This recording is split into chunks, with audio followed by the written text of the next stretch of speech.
ইচ্ছাপুর গ্রামের রাজা তার কর্মচারীকে ডেকে এনে তার হাতিটাকে দেখভাল করার জন্য একটি লোকের প্রয়োজন রয়েছে তা জানালো। বলল, তুমি কালকে গ্রামে গিয়ে প্রচার করবে কেউ যদি হাতিটাকে দেখতে ইচ্ছুক হয়।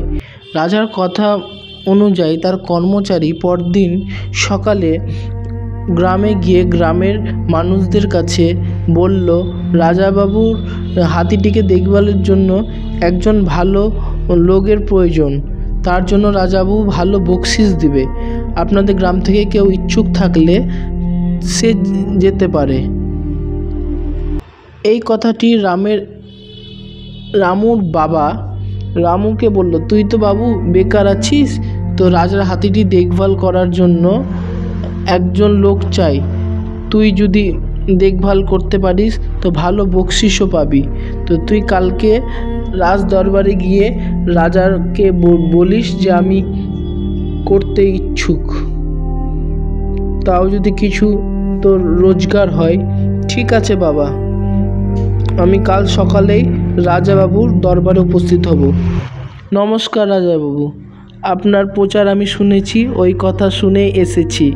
আপনার হাতিটিকে আমি দেখভাল করতে রাজি আছি, খুব যত্ন করে রাখবো। আপনি যদি এই কাজটা আমাকে দেন তো আমি খুব উপকার হব। ঠিক আছে, তুমি পারবে? হ্যাঁ পারবো। ঠিক আছে, ভালো মতো দেখভাল করতে হবে, কিন্তু খুব যত্ন করতে হবে, খাওয়াতে হবে, স্নান করাতে হবে, সব কিছু তোমাকে দেখভাল করতে হবে। আমি রাজি আছি। রাজার আদেশ মতো রামু বাচ্চা হাতিটিকে খুব সুন্দরভাবে, ছোট বাচ্চাকে যেমনভাবে যত্ন করে সেভাবে যত্ন করে খাওয়াতে শুরু করলো। সেটি রাজা দূর থেকে দেখে খুব মনে মনে খুশি হলো। সে ভাবলো যে আমার এই হাতিটির দেখভালের জন্য একজন যোগ্য মানুষ পেয়েছি, সেই যোগ্যতা তার মধ্যে রয়েছে, তাকে পুরস্কার আমি দিব।